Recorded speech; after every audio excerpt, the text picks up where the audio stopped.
బ్రతికించే సిద్ధమంత్రమా, రోగాలడచి రక్షించే దివ్యౌషధమా, బడిబాయక తిరిగే ప్రాణబంధుడా, బడిబాయక తిరిగే ప్రాణబంధుడా, బడిబాయక తిరిగే ప్రాణబంధుడా, మమ్ము గడిచినట్టి శ్రీ వెంకటనాథుడా, పొడగంటి మయ్యా మిమ్ము పురుషోత్తమా, మమ్ము ఎడయకవయ్యా కోనేటి రాయడా, పొడగంటి మయ్యా మిమ్ము పురుషోత్తమా, పురుషోత్తమా.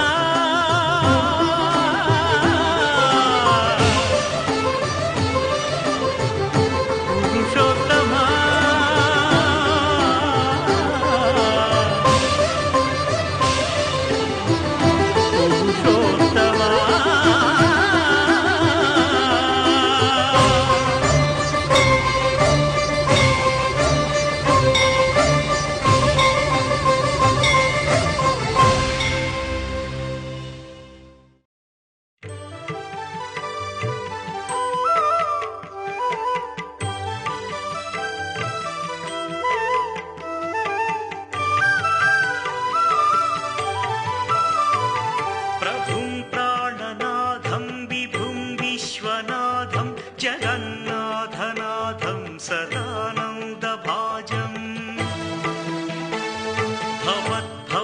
భవద్భవ్యభూతేశ్వరం భూతనాథం శివం శంకరం శంభుమీశానమీడే గళేరుండమాలం తనౌ సర్పజాలం మహాకాలకాలం గణేశాదిపాలం జటాజూటగంగోత్తరం గైర్విశిష్యం శివం శంకరం శంభుమీశానమీడే ముదామాకరం మండనం మండయంతం మహామండలం భస్మభూషాధరంతం అనాదిం హ్యపారం మహామోహమారం శివం శంకరం శంభుమీశానమీడే వటాధో నివాసం మహాట్టాట్టహాసం మహాపాపనాశం సదా సుప్రకాశం గిరీశం గణేశం సురేశం మహేశం శివం శంకరం శంభుమీశానమీడే గిరీంద్రాత్మజా సంగృహీతార్థదేహం గిరౌ సంస్థితం సర్వదా పన్నగేహం పరబ్రహ్మ బ్రహ్మాదిభిర్వంద్యమానం శివం శంకరం శంభుమీశానమీడే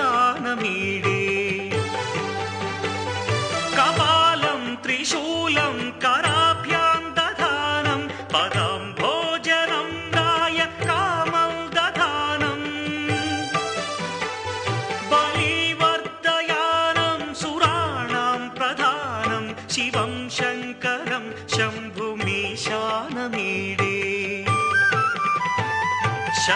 శరచంద్రగాత్రం గణానందపాత్రం త్రినేత్రం పవిత్రం ధనేశస్యమిత్రం అపర్ణాకళత్రం సదా సచ్చరిత్రం శివం శంకరం శంభుమీశానమీడే హరం సర్పహారం చితాభూవిహారం భవం వేదసారం సదా నిర్వికారం శ్మశానే వసంతం మనోజం దహంతం శివం శంకరం శంభుమీశానమీడే స్వయం యః ప్రభాతే నరశూలపాణే పఠే స్తోత్రరత్నం త్విహ ప్రాప్య రత్నం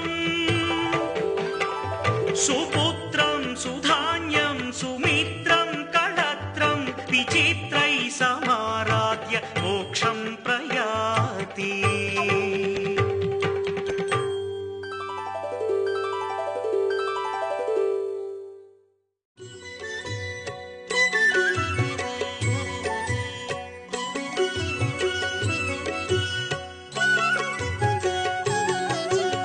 चन्द्रशेखर चन्द्रशेखर चन्द्रशेखर पाहि मां चन्द्रशेखर चन्द्रशेखर चन्द्रशेखर रक्ष मां चन्द्रशेखर चन्द्रशेखर चन्द्रशेखर पाहि मां चन्द्रशेखर चन्द्रशेखर चन्द्रशेखर रक्ष माम्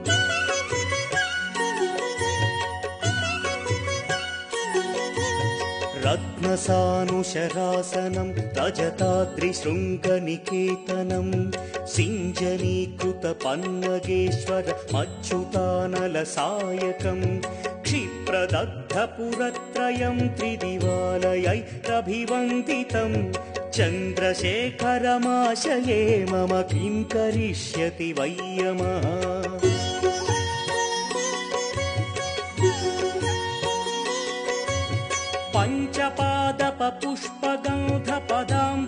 पञ्चपादपपुष्पगन्धपदाम्बुजद्वयशोभितं फाललोचनजातपावकदग्धमन्मथविग्रहं भस्मदिग्धकळेभरं भवनाशनं भवमव्ययं चन्द्रशेखर चन्द्रशेखर चन्द्रशेखर रक्ष माम्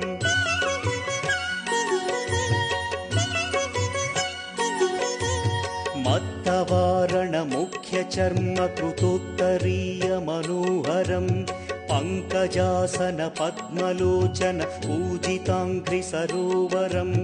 देवसिन्धुतरङ्गसीकरसिक्तशुभ्रजटाधरं चन्द्रशेखर चन्द्रशेखर चन्द्रशेखर पाहि माम्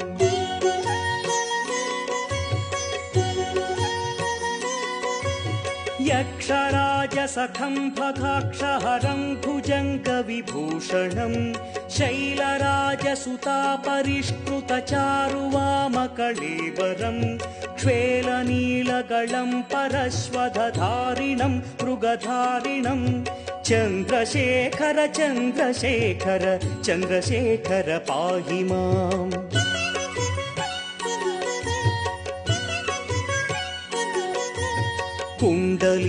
कुण्डलीकृतकुण्डलेश्वर कुण्डलं वृषवाहनं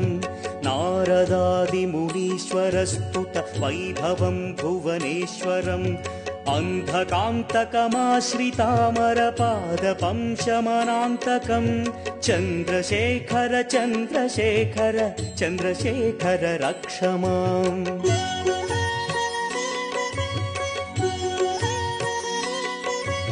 भेषजं भवरोगिणामखिलापदामपहारिणं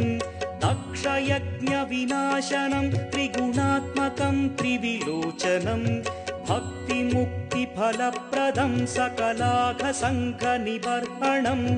चन्द्रशेखर चन्द्रशेखर चन्द्रशेखर रक्ष माम्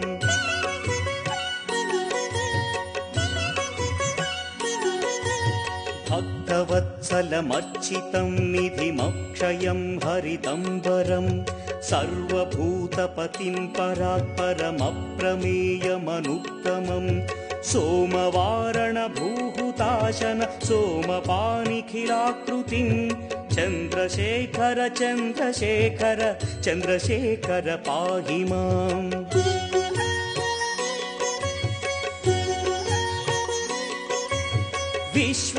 विश्वसृष्टिविधायिनं पुनरेव पालन तत्परं संहरन्तमपि प्रपञ्चमशेषलोकनिवासिनं क्रीडयन्तमहर्निशं गणनाथयूधसमन्वितं चन्द्रशेखर चन्द्रशेखर चन्द्रशेखर रक्ष माम्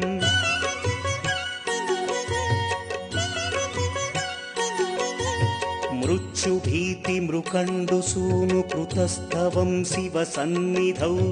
यत्र कुत्र च यः पठेन्न हि तस्य मृत्युभयं भवेत् पूर्णमायुररोगतमखिलार्थसम्पदमादरम् पूर्णमायुररोगतमखिलार्थसम्पदमादरम् चन्द्रशेखर एव तस्य ददाति मुक्तिमयत्नतः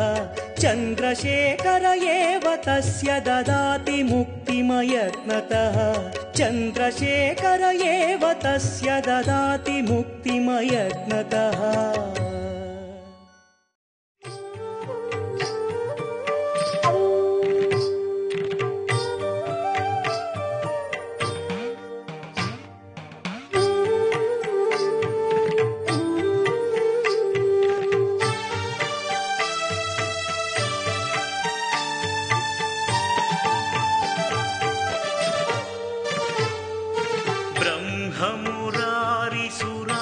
ब्रह्ममुरारिसुरार्चितलिङ्गं निर्मलभासितशोभितलिङ्गम् जन्मज दुःखविनाशकलिङ्गं तत्प्रणमामि सदा शिवलिङ्गम् देवमुनिप्रवरार्चितलिङ्गं कामदहन करुणाकरलिङ्गम् रावणदर्पविनाशकलिङ्गं तत्प्रणमामि सदा शिवलिङ्गम्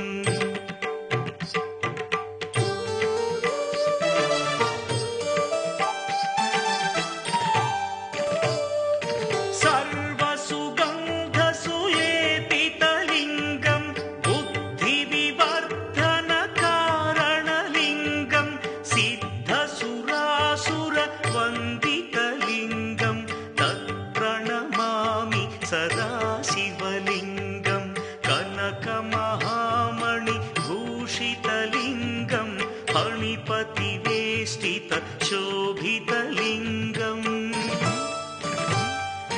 दक्षसुयज्ञविनाशनलिङ्गं तत्प्रणमामि सदा शिवलिङ्गम् कुङ्कुमचन्दनलेपितलिङ्गं पङ्कजहार सुशोभितलिङ्गम्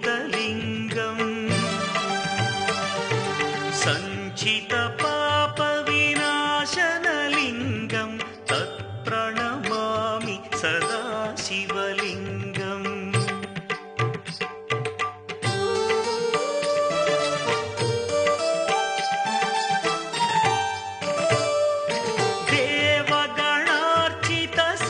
देवगणार्चितसेवितलिङ्गं भावैर्भक्तिभिरेव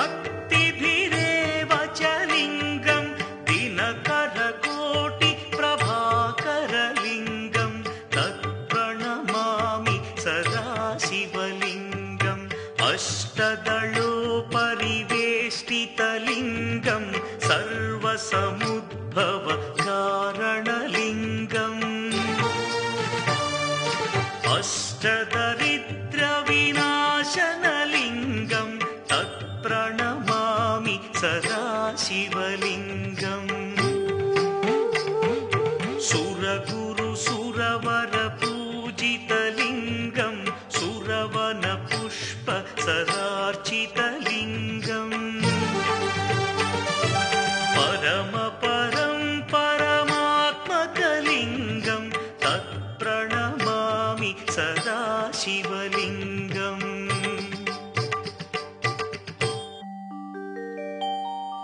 लिङ्गाष्टकमिदं पुण्यं यः पठेच्छिवसन्निधौ शिवलोकमवाप्नोति शिवेन सह मोदते।